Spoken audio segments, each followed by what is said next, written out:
Welcome everyone. Welcome to the VCUarts lecture series.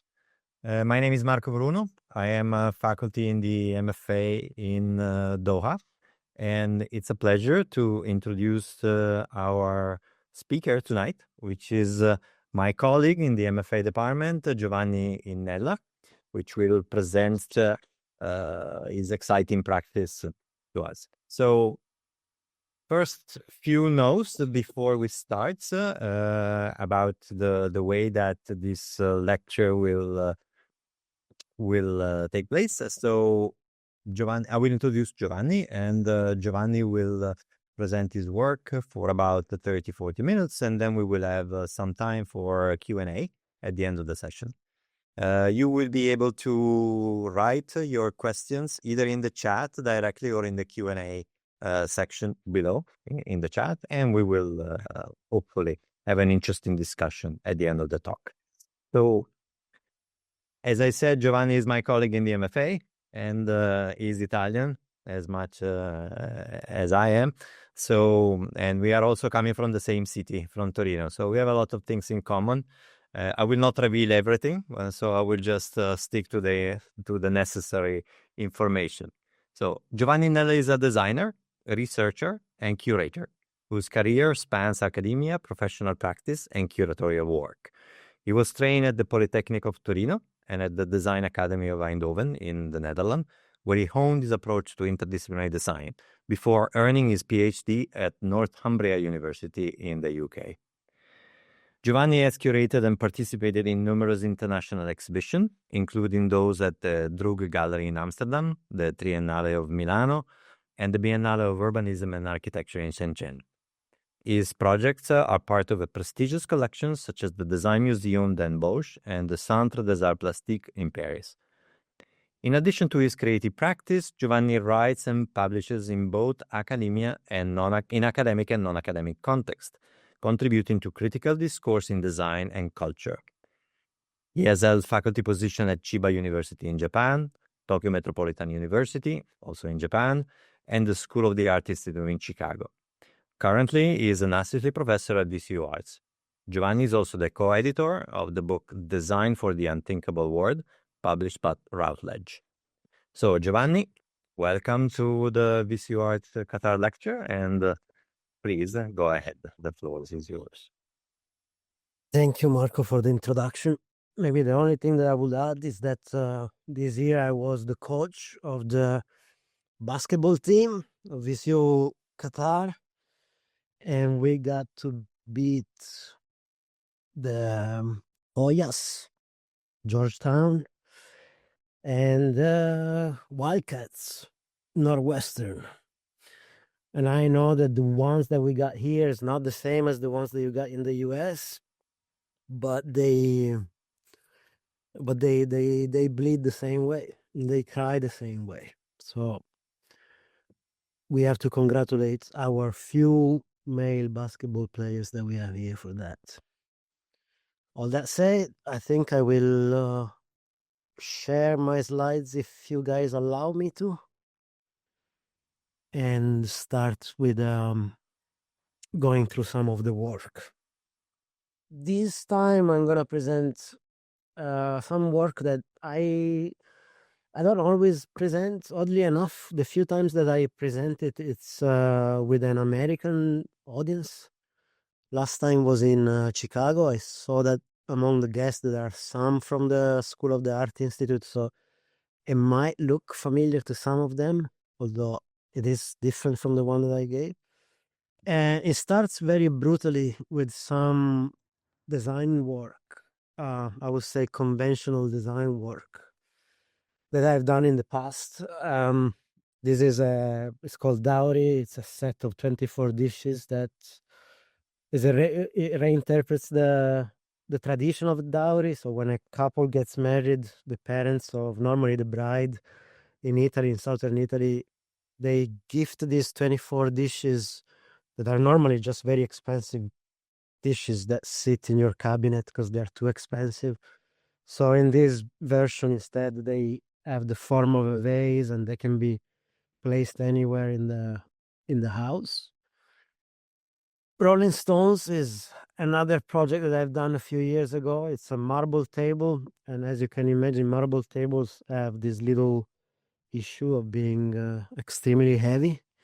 So they became increasingly unpopular in Italian homes, especially if you live in apartments.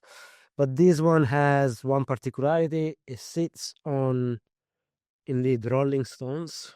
So this table sits on marbles, and they're able to rotate, so a person alone can push it.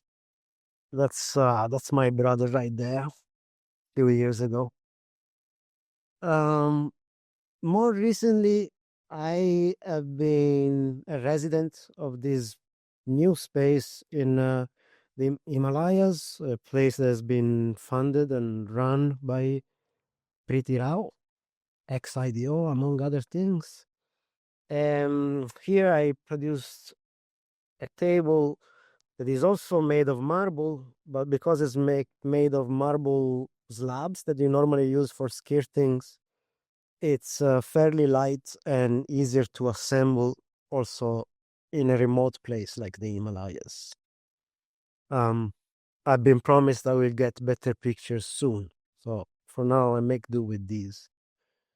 And these are the craftsmen that helped me. They're not smiling here because they hadn't been paid back. I was smiling because I wasn't told I wasn't going to get paid yet. But we were all happy. Anyhow, as I said, the conventional practice, design practice that I have is maybe more interested to be experienced as objects than talked about. And in parallel to that, I've been developing a body of work that is called Designing Its Double, that I started when I was a master student in Eindhoven, and it continued until now. It's ongoing. So to introduce you about Designing Its Double, I would rather talk about politics than design. It's easier to understand. There was an election round in California in 2003 that was particularly striking to me because of the candidates mostly. So one of the candidates was Relly Flint, a porn editor. Another one was Gary Coleman, that if you are a bit older like I am or older than me, you might remember for the sitcom Arnold. He was known as Arnold with his line, "What you talking about with this?" Jack Grisham, a singer, he looks very different now. Angeline, if you have been in LA in the 90s, 80s, you're probably familiar with her. She was known as the LA Billboard Queen. It wasn't clear what her skills were, but she made her her name known through her appearances in billboards. Mary Carey, that you shouldn't mistake for Mariah Carey. They're both obscene, but in different ways. And I'm nowhere want to shame Mary Carey. I believe, I'm not sure, that the first time I voted, I did vote for a porn star, and that was Cicciolina, that became then a member of the parliament in Italy.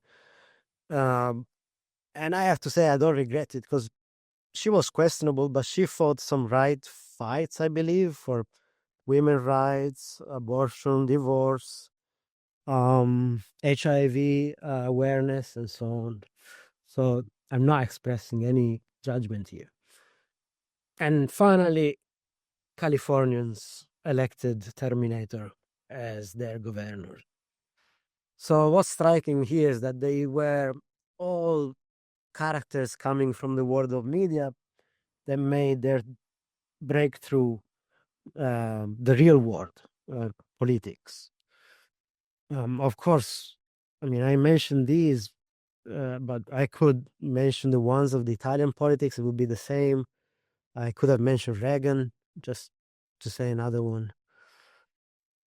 And if we shift our sight from politics to design, to objects, something similar has happened. So you might be familiar with the label as seen on TV, which really says that the real product looks like the one represented in TV and not the other way around. Design has always fostered, cultivated this celebrity status, always had a relationship with the media.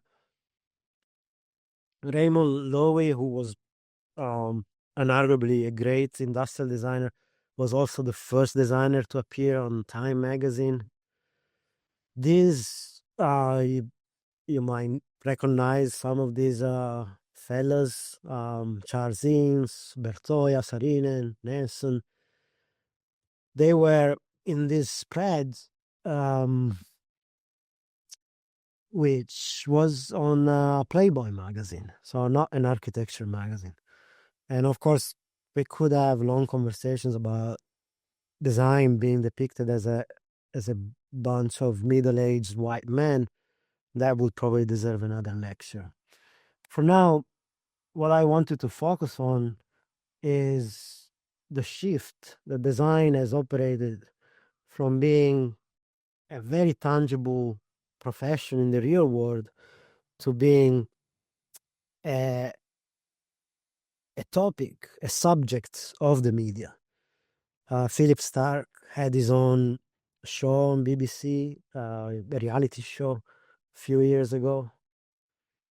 And when visibility becomes the currency, then you can witness a shift, a complete 180 degrees shift, where celebrities become designers, legitimated by their status.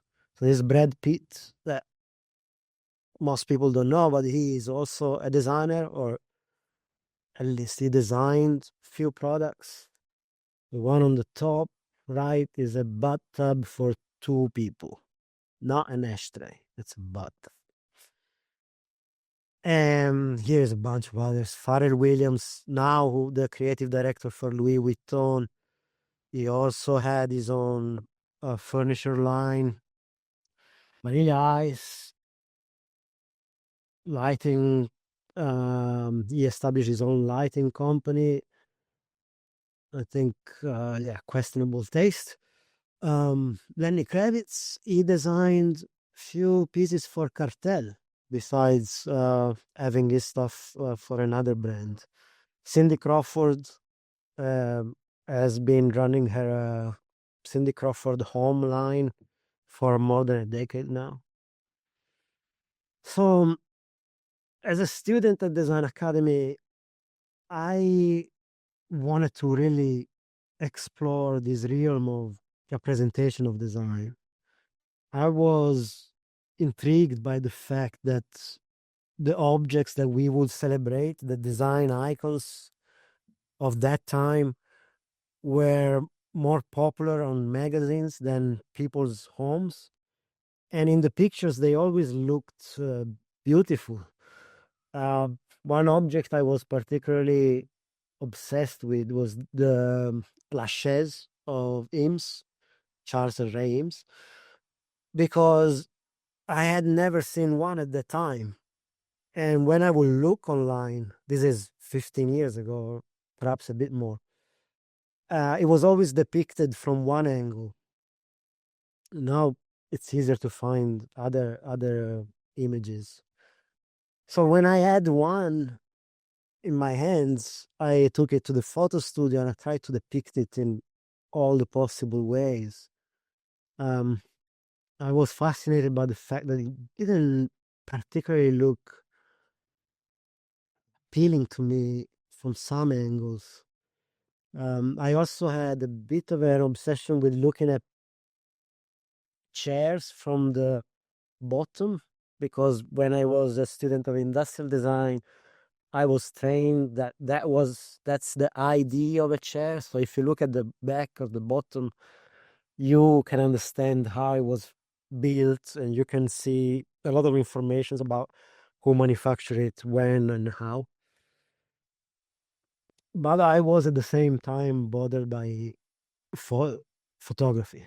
So I developed my own way of representing furniture. I will cover them with a film, but not a photographic film, but a film of silicone.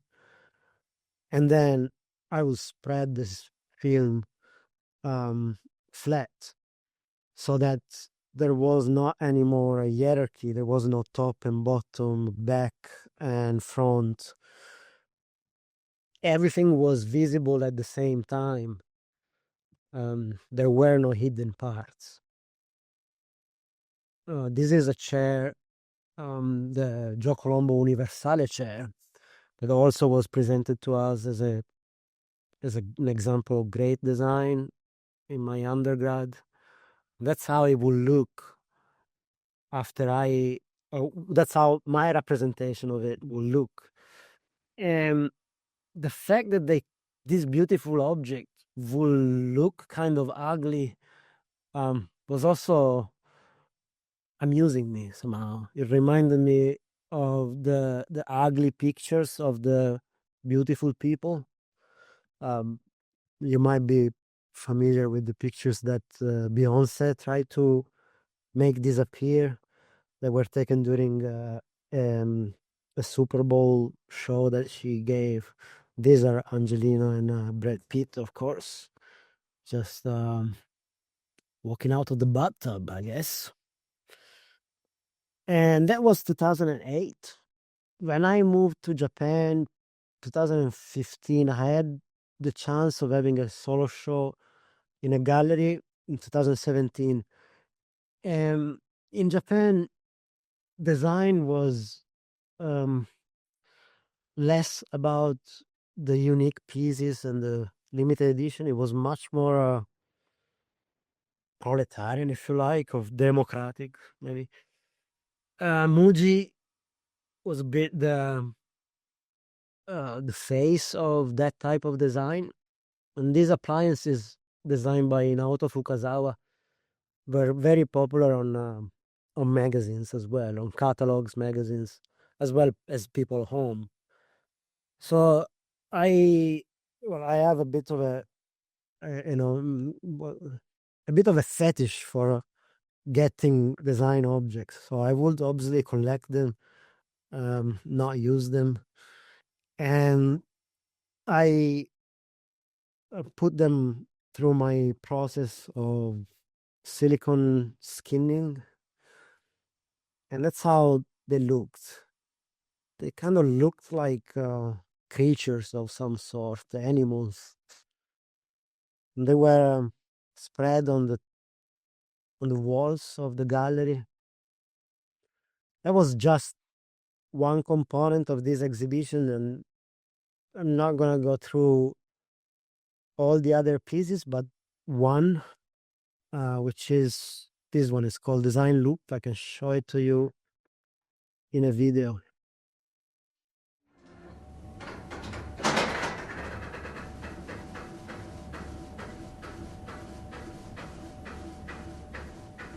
I can talk through it because it's just the noise of printers printing.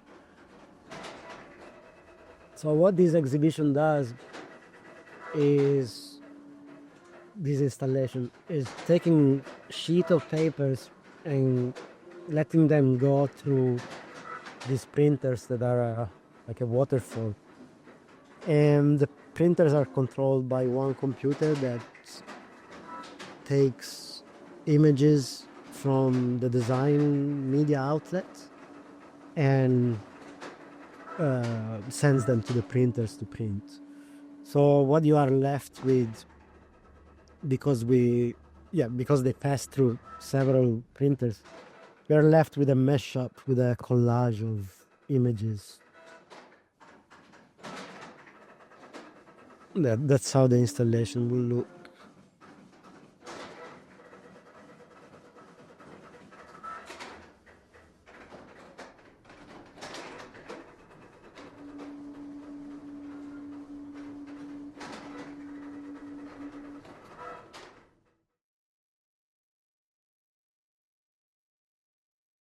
So this is an example of what you will get from those, and they were interesting because the content, the way that design depicts itself is interesting, is funny somehow. The first image is from Philip Stark Instagram account at the time, and then there was this page from Abitare.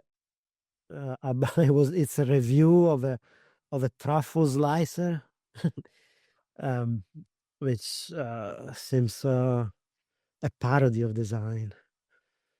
Or this is another image, another mashup that I got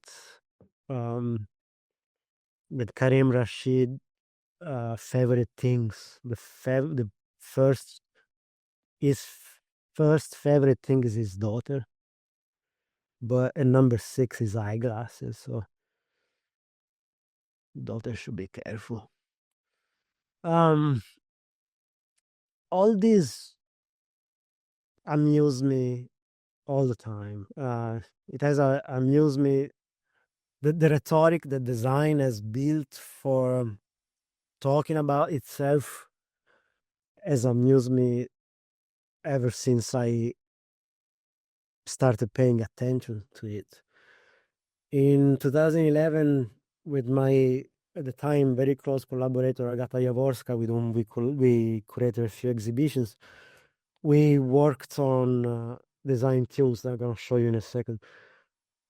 First, maybe I want to tell you that, give you a little bit of context. Agata and I, we were in the Netherlands, and at the Netherlands at the time, we were bombarded with these messages that the design community would send about design being the first and most powerful force for change. So there was the Minecafon is this round shape that you see. It was a project, a student project, really, that promised that could demine minefields. There was the phone, I think it was called Project ARA or ARIA, I'm not sure. That was supposed to be the solution to technological obsolescence. The ocean cleanup, a project that was done by a teenager, that also was the definitive final solution to pollution, to sea pollution. The conference, What Design Can Do, which sounds like some sort of design suprematist message.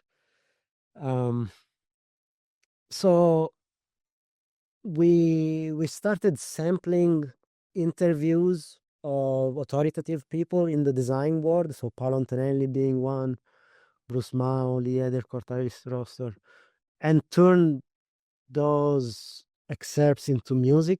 We should be able to hear some now.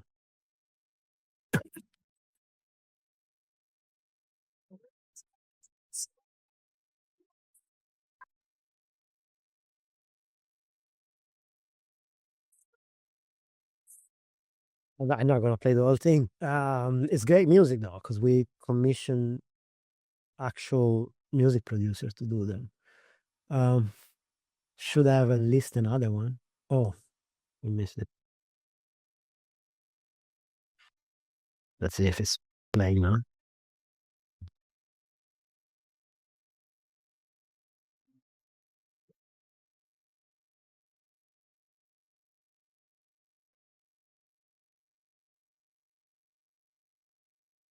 Scientists are seeking designers, just like designers are seeking scientists. And scientists are seeking designers, just like designers are seeking scientists. And scientists are seeking designers, just like designers are seeking scientists. And scientists are seek, just like designers are seeking.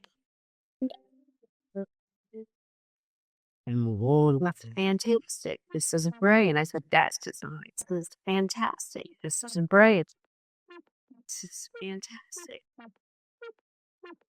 This isn't brilliant. That's this is fantastic. This isn't brilliant. I said, that's design. Anyhow, that's the project is still online, designtunes.org. You can download all the tunes and listen to them whenever you like. And right when we thought that we were doing something radical and experimental in some ways, we became aware a couple of years later of this album that Canadian designer Karim Rashid, actually released in 2013 with some notable tracks. I recommend you Change the World with his robot a cappella.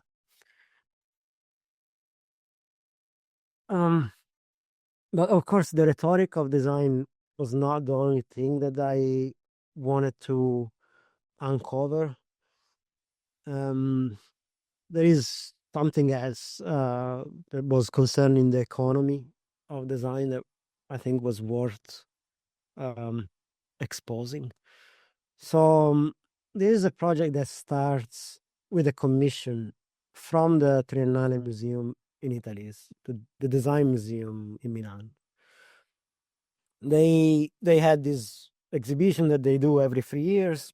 They have a curator, and this curator, Chiara Alessi, a dear friend of mine, invited me to propose a new design piece that wasn't only for the exhibition, but it was supposed to be on sale in the shop of the museum.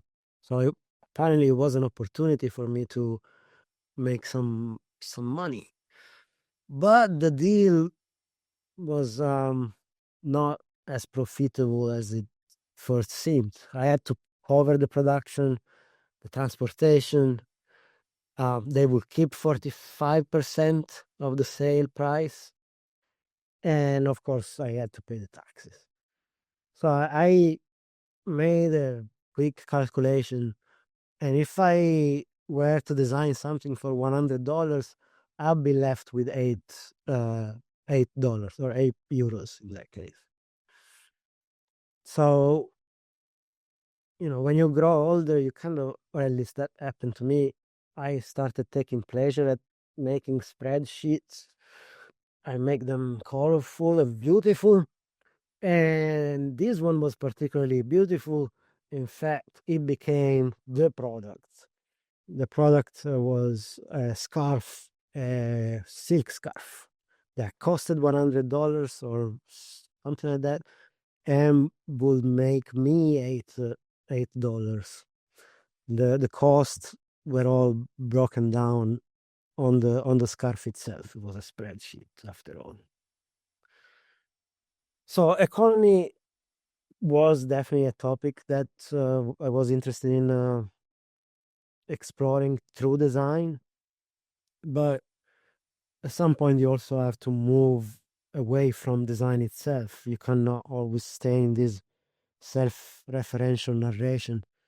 So in 2018, when I was based in Japan, I was working for a university there. I also had the chance to collaborate with the people here in Qatar, most of whom are still here. Yeah, almost all of them, in different capacities. And we wanted to do a project that would explore, highlight something about the relationship between Japan and Qatar. And after some research, we came up with this project that is shown in this video, and I will tell you more after the video.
So as you probably understood from the video, Japan and Qatar had this distant relationship, but actually a very relevant one that manifested itself strongly after the Fukushima disaster, when Japan had to shut down the nuclear plants for a while for safety reasons, and had to find energy sources elsewhere. At the same time, Qatar was expanding the extraction of liquid natural gas. So it became a provider, the first provider, the major provider for energy. So life in Qatar, life in Japan was substantially powered by Qatari gas, and the economy in Qatar was also fostered by Japanese resources, economic resources, Japanese money. So the installation in its first iteration, which was held in Japan, was organized in 3 parts. You had one part that represented Japan, and the printers would print content relative to life in Japan and to the use of gas in Japan. The second part instead was a representation of Qatar, where the printers would print, of course, images about the extraction of gas, but also the lifestyle, the use of money, that the wealth of the Qatar has gathered. And then there was this third section that represent the space in between, shaped a bit like the waves of the sea. And printers here will print mostly images about the carriers, the ships, but also the diplomatic relationships. You saw probably some images of diplomats or rulers of some sort shaking hands. Those images that you saw were actually some of the images that the printers would print. And because the sheets were fed secretly in the 3 sections, you would again be left with some mashups that I'm going to show you in a second. This was the second iteration here in Doha. So the layout was different, but the concept was the same. The printers were printing this content that was scraped from the internet regarding the subjects that I just mentioned. And then the paper would be fed multiple times in the printers. So these are some of the mashups that you will get. And although they were random, the combinations of subjects were random, they also depict this relationship. So you could see, if you look on the right, bottom right, that's an image from the Fukushima tsunami. In the middle there is Messi. This was sponsored at the time from Qatar Airways, or the team was sponsored as such. The third image is a chart that shows the exports of Qatar for gas. Other images were less literal or descriptive, but equally evocative. So you have this ship, this gas carrier that is overlapping with a Japanese interior, and then you have a camel race or parade on top. On the other sheet, you have a rice maker, rice cooker that clearly uses energy. But then you have a chart of, I think it's a technical chart of how gas is liquefied or how LNG is managed, and others of these mashups that were finally collected, sorted, selected. Some are aesthetically mesmerizing or beautiful, and then published in this publication, this book that's Water with Water, our very own Water with Water research lab produced, and it's an interesting publication, I have to say. More recently, a project that I had the pleasure to work on together with an amazing group of people is this one called Deconstructed Meanings, that was hosted at MATAF, the Arab Museum of Modern Art here, and in a different version went also to Shanghai. The project, the installation looked like this. It was a commission based on a previous project that we had done. It's really a volume of sand on which a ball moves thanks to magics and telekinesis that Levi and some other people here work on. They have now a department, the telekinetics imaging. They develop this magic. You can see it in this video.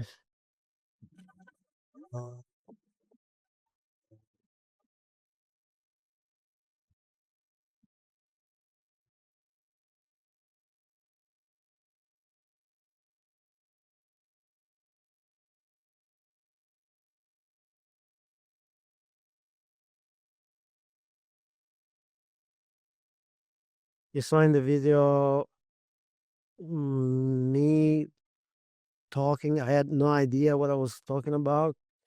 Because really the face of this project shouldn't be me. It was just by coincidence that I happened to be in the video.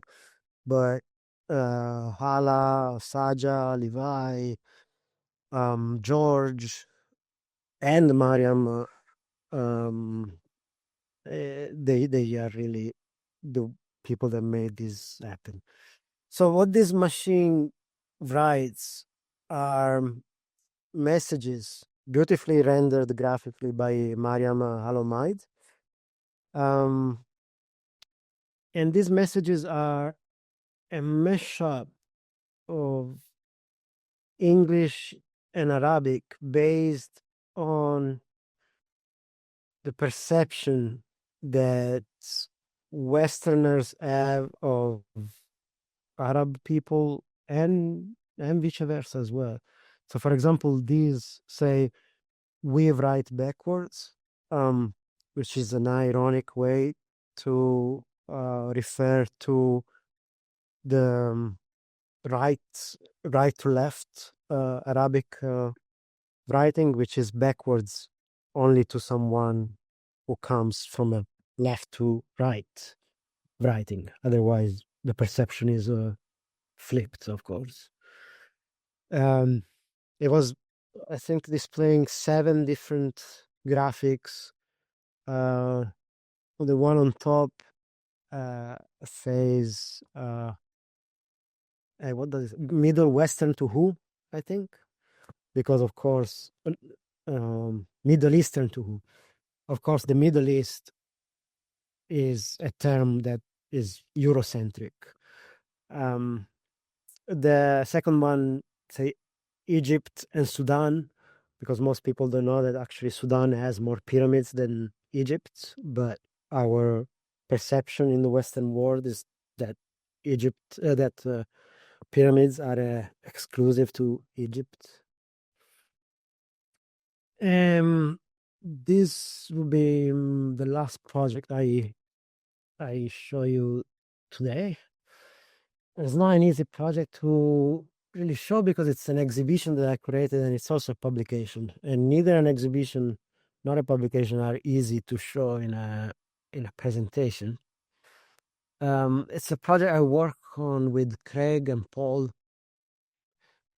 So let's start from the exhibition. The exhibition was hosted in this corner of Italy, at the very bottom of the heel of the boot, where calm meets boredom. Again, the graphic, the identity were done by Nathan from Water with Water, this graphic designer that we are lucky to have. He got his computer infected with some virus in the Middle East, and now he only makes graphics like this, and he doesn't have Helvetica. So that's what he does. It's unthinkable. The project started as a publication, and it started during the pandemic, not because of the pandemic, but because we were approaching the 50th anniversary of Papanek's masterpiece, Designing for the Real World. And of course, the pandemic gave us an opportunity to reflect on what is the real world. And we realized that the real world is maybe a world that is unthinkable. Papanek was referring to a world for us. So a very human-centered vision of the world, in which we had to design for the real world, but really because that would be beneficial to us. And now we live in a world that might be a world without us, with all the oddities that it has. And so in the middle of nowhere, we did this exhibition. There was the largest Chinese store I have ever seen in the middle of nowhere, called Hong Kong. We are in the deep south of Italy. And here we have two of the participants, Tim Parsons and Jessica Charlesworth, that exhibited one piece with us. They also came to the opening. And I believe at least Tim is also attending this lecture, so I'm glad that he can see himself. The exhibition was hosted in this beautiful location, the Noble Palace. It had work from Annie Liu, De La Rue from Mexico, Guy Kulemans and Kyoko Hashimoto from Australia, Mischer Traxler from Austria, Parsons and Trustworth from Chicago, Sursor Sal from Netherlands and Brazil. I'm not gonna show all the work, but this was a piece by Guy and Kyoko. They made some jewelry that celebrates raw resources, raw materials, in a future in which we might not extract raw materials anymore, because most of extraction would be done overground from recycling. There was a video by Sursol Sal about labor, the future of labor. And this project exists also as a book, published by Routledge. Is available for only $152, and that is after discount. And I make zero money off that. And I should make another scarf maybe about this. But what I want to say is, if you want to read this book, obviously do not buy it. Send me an email and I'll send you the PDF. These people are shameless. Thank you. That's all. 40 minutes sharp.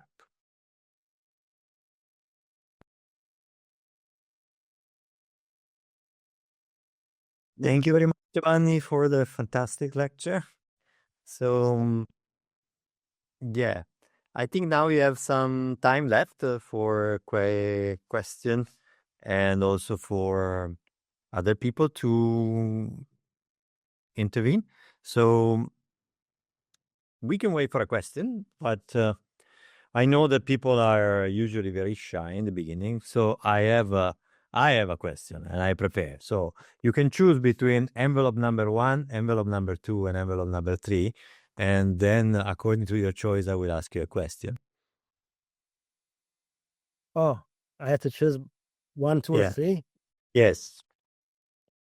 1. Perfect.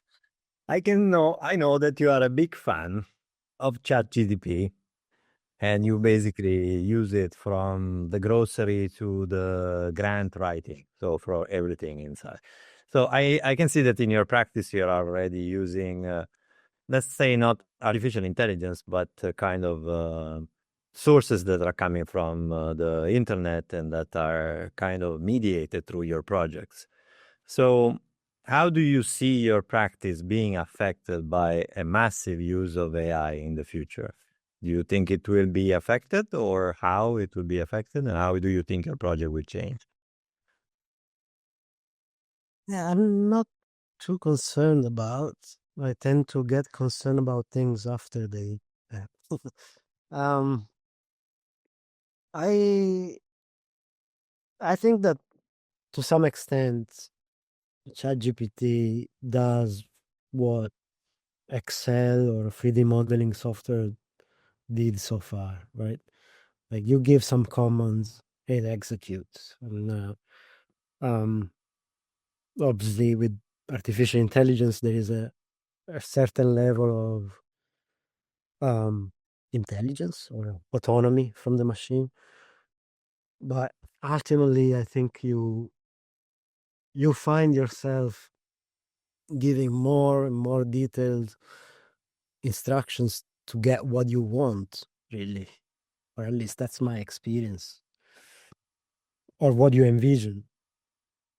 More than being carried away by what the machine offers you. So I'm not too concerned. I tend to push the students to use it. I am curious to see how they use it. And I only ask them really to be open because I allow it. I think they should be open about what comes from the machine and what comes from them. But otherwise, I don't see it so much different from what was in the past, or from directing a studio in which you give some instructions to your collaborators and they follow them to some extent, but they also put something on their own, which is most of the time influenced by what you have shared with them. So it doesn't scare me really. Let's say it intrigues me more than scaring me. In my practice, I haven't found it as an invasive tool or presence yet. So I'm comfortable for now with ChatGPT. Okay. It's interesting, the association with an office where you have a lot of people working for you and they become your artificial intelligence somehow. So I never thought about that. I've been part of many offices. I never thought myself as an artificial intelligence guy that was contributing to the development of projects. So I feel relieved. So we have a lot of questions. That's the interesting part also of this lecture. So they are we can start with one that is really straightforward. How art and design are different? I mean, like, what's the difference between art and design? I have no idea, but I had I had a quote from a mentor of mine in Eindhoven who is an artist. Barbara Visser. She's actually well-known Dutch artist. And she said that in her opinion, design should talk more about the world, where instead art should talk more about the author. So one is an introspective tool, another one is a how do you say, extrospective? I'm not sure the example. But and I don't know if that is true, but it's I liked it as a definition, of the difference. And I made it my own. I always think that when I make a project, it should be something that shows something about the world more than about myself. So I embrace that as a definition of design and art. Oh, thank you. It's an interesting thought, and we have a few more that they keep coming. So a lot of are about inspiration. If you can also read, but the first one, the question that is also anonymous, is thank you for your tour of your work. How do you get the invitation for your continuing projects? How do you have the resources, people, and funding for exploration and experiments? These are maybe secrets that you want to reveal with us, and I'm not so sure you want to reveal. But are useful for people. I think is a question to which one answers with another question. Why do you think I'm employed by a university? Well, mostly because I don't have the resources on my own to do my own projects. So it's part of the compromise is to work on to work for someone else so that you will get the resources to do your own work. And even before working for a university or this university, I used to work for someone else, save some money, and invest it in my own projects. At the same time, fostering relationships, which is something I'm very bad at, I think is a good strategy. So remember, if this anonymous person is a student, I recommend you to make friends in school, because at least for me, for a while, the friends that I made in school became either my collaborators or sometimes the ones that would pass me opportunities. So I guess that's one thing that the school provides is a network. Yeah, I mean, there is a legend in our department where whenever Giovanni is presenting a project, it's his friend. So he probably has a big network of friends. And whenever there is a resource, we will now cite them as Giovanni's friends, not even with the name of the author. So that's where he gets People don't share the money. his network. So there are a couple of questions that are similar, and they are about inspiration. So where do you draw inspiration, and what keeps your practice alive somehow? Oh, I think the word itself is the inspiration, and the news. I think the news are an infinite source of inspiration that comes to you daily, mostly for free.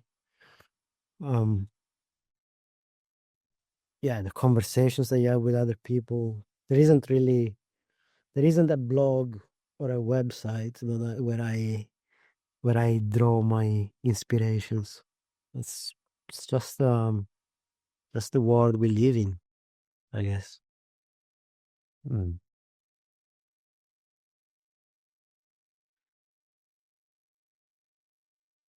One thing Yeah, that maybe say, yeah, it's very lively, this chat. So I'm not prepared as a anchor and to introduce all these questions. So I kind of some of them are interesting, some of them are kind of straightforward. For example, sir, what do you need by taste? I think that's an interesting question to answer. I wouldn't know how to answer myself. why did I use the term taste? Taste, yeah, Is a bad taste, good taste. totally. Mm. Yeah, I don't know. You kind of know it when you see it. good taste and bad taste are, I think, are easy to recognize. I I don't know, and I think it's something that changes by the context, right? Something that it can be um, good taste in a certain context would be bad taste in another context. I like comedy a lot, stand up comedy, and I find the jokes having good taste in that context, but then as soon as you take it out of that context, they become extremely bad taste, if not offensive. So it's relative to the situation.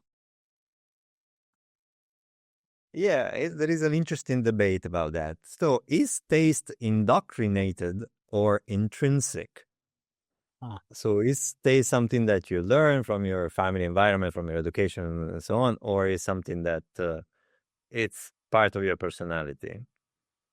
I think I have good taste, and I think my parents have very bad taste, so cannot be genetic.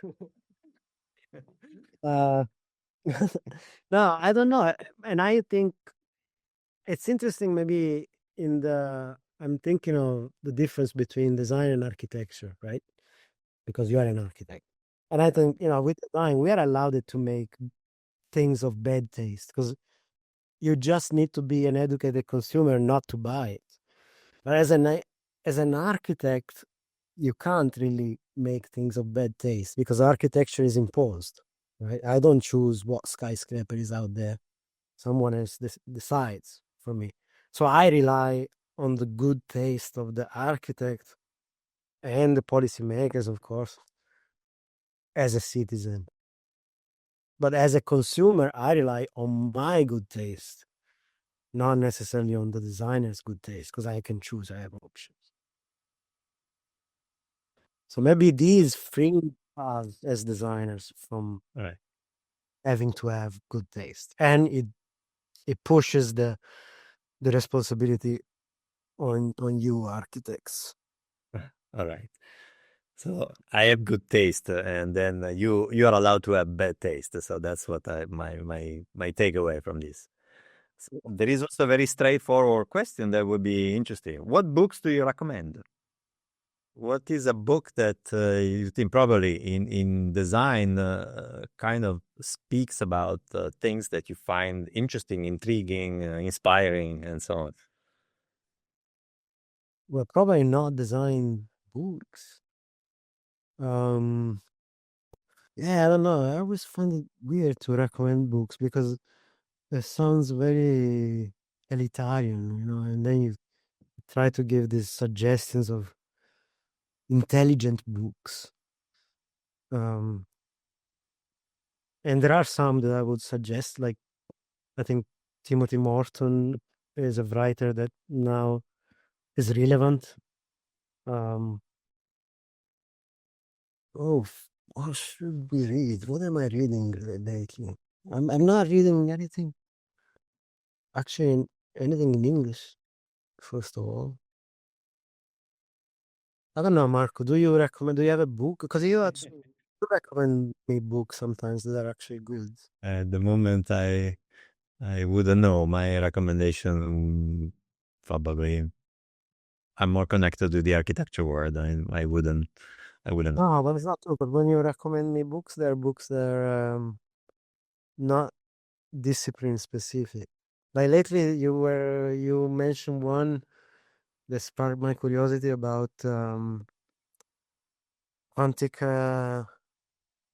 quantic mathematics or so. No, I read a book, An Introduction to Physics, and then it's, but that's a very basic introduction by the daughter of Stephen Hawking. So, but that's Maybe people will say that. yeah, but the question is for you, more related to your practice, which I think it's very much related to political and current events, and so I think probably it would be interesting to understand for the people how do you select a topic to work on? I mean, you said I know that you are very interested in politics somehow. I mean, you have a passion for politics, and and this one reflects or geopolitics, let's say, or like more about world situation that then they and how you I also like to read those things. It's not like I enjoy reading them because actually I wish they were written in a novel form or in a humorous form, but unfortunately they're not. So I force myself to read those, but they're all readings that I do in Italian, and they only come in Italian.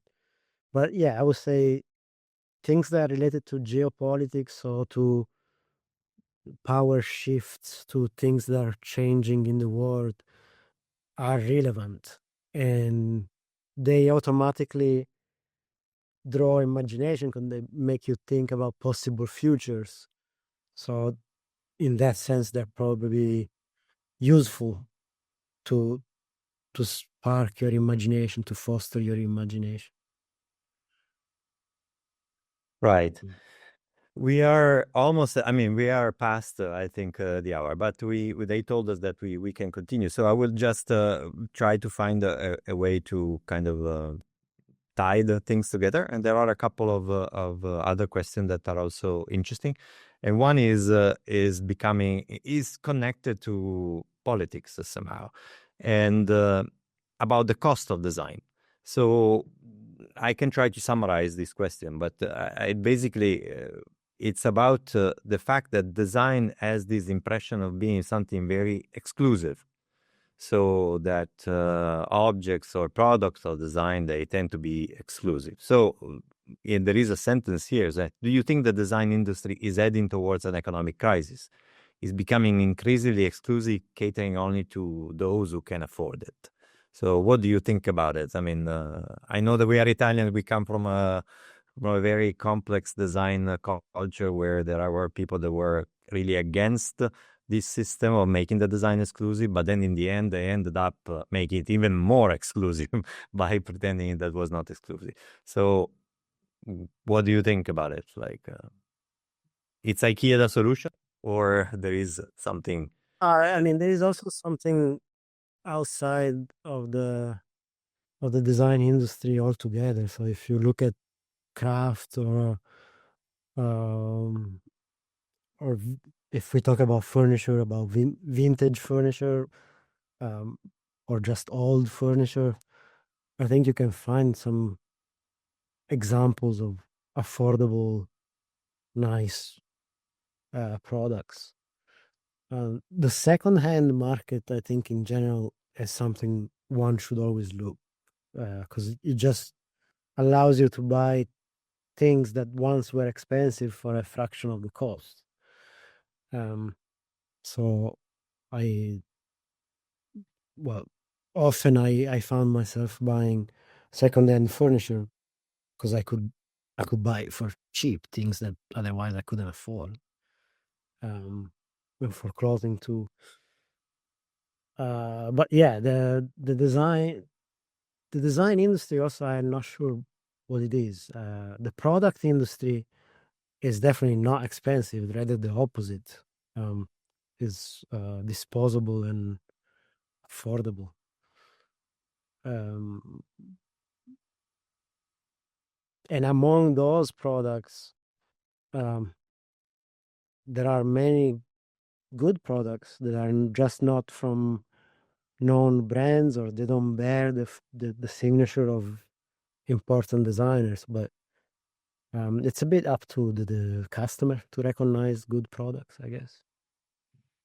So probably is about the bad or the good taste, or the education, or the ability to stay out of the market and recognize things that are valuable, but they are not kind of they don't have the stamp of the marketing that kind of raises the price of all these objects. So maybe a good design approval. Yeah. So we have a couple of questions. One is very deep. So we start with this one. So, and is because you are also a faculty, you are teaching. So what is the biggest flaw of our educational system? If you can answer, since this is a lecture sponsored by your employer. Yeah, exactly. There is some conflict of interest there. I'm sure this is the dean asking. Anonymous. It's the anonymous. No, I don't know.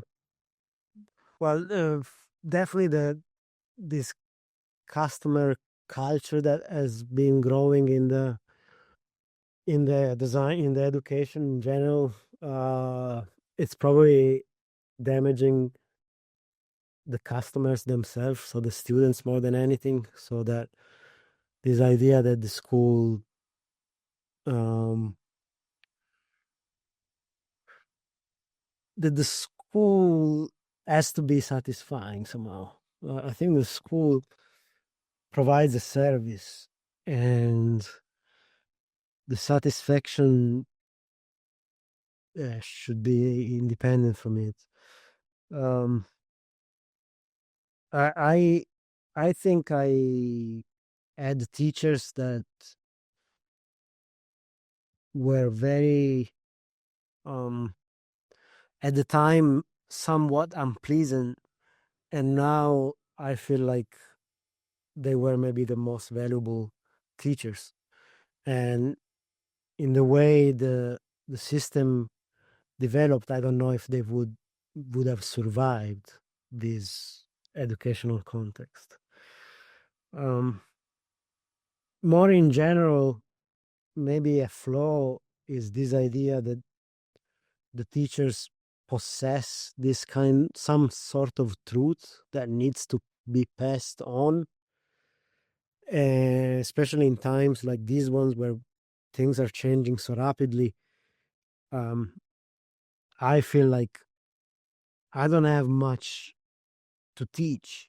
I have more to facilitate. I'm there to facilitate a process that belongs to the student, not to me. So that's maybe a flaw that can be highlighted. The idea that there is a process and information that needs to be taught maybe is not as relevant as it once was. Right. Well, that's an interesting question. I think, of course, it's been very different from the moment that we attended university, and I think also being in such a context that, like, we are in Qatar, which is so diverse and so complex, somehow, makes you reflect upon what's the value of education and how can we provide a better service. And so, I think those are interesting thoughts. The last question is less kind of like difficult to answer, is how do you choose your collaborators? Friends. They need they Is the list, the Giovanni's friends list that we are in the department. Okay. no, they need to be people you feel comfortable with, that you feel comfortable having a discussion with, discussion in the legal terms, litigation with. So not an argument, but you cannot disagree. Yeah, people that you feel comfortable having a disagreement with. Yeah. All right. Oof. We keep receiving questions, so I don't know. We can continue. So they will pay you more probably to answer all these questions. One is why did you choose to teach in Qatar and instead of in your own country? So maybe you can answer quickly. It's an answer. It's a question that applies to every faculty in Doha, Yeah. I think. So But I think generally, I mean, I left Italy long ago, 2006, and I realized there was always more to see, more to see, more to see. I moved 7 different countries. Qatar came as an opportunity, and it's different from all the other places where I've been. Um, the students are very interesting. I say this, and when I say interesting, it doesn't mean that they are committed. It doesn't mean that they are diligent, but they open conversations that I couldn't have elsewhere, and conversations where that I'm interested in. And the same thing for the colleagues. I mean, I don't say this to make compliments to my colleagues because they don't need it, but I've never been in an environment where I had so many committed and competent colleagues. So it's not so much what made me come here, because that happened almost accidentally, but what made me stay here. Okay. I think we can close with this positive note, with these compliments that are going to all your colleagues. Yeah, And just people the last note, which is a continuation of this. I gave credits to everyone in the projects, but I forgot to mention in the book our own Basma, our colleague from graphic design, that contributed with a chapter that, in my opinion, is the best chapter. Is my favorite chapter, at least. That because she flipped the idea of the unthinkable world from being the speculative vision of the future to being actually the most basic word. So the unthinkable word became a word where human rights are respected, where common sense is at the base of everything. And she highlights how design can develop strategies to make the unthinkable thinkable again. All right. Thank you very much, Giovanni. It was a pleasure to have you here. I've been in your place, but they 1 year ago, so I know it's a pleasant situation. So it's nice to give a lecture in this format, which is bringing together our two campuses, and which I think is also a very, very positive thing. So before you all leave, I need to also to remind you that the lecture program continues. So please join VCUarts for our next lecture that will be on April 8th at 5:30 p.m. with Tobias Wofford, curator of The Shape of Power, which is currently on display at the Smithsonian Museum. And you can visit our VCUarts lecture series page for more information and to register. So thank you very much to everybody. There are a lot of thank you notes on the notes. It's too bad that once we turn off the chat, everything will disappear probably. But so Anyone can write on my email. I'm happy to reply if I can, and to give more presentations. I do birthdays, weddings, and funerals. So yes, you can enter into the list of Giovanni's friend if you send an email to it. We will credit you in the MFA department. Okay. Thank you very much. Thank you, everyone. And good night.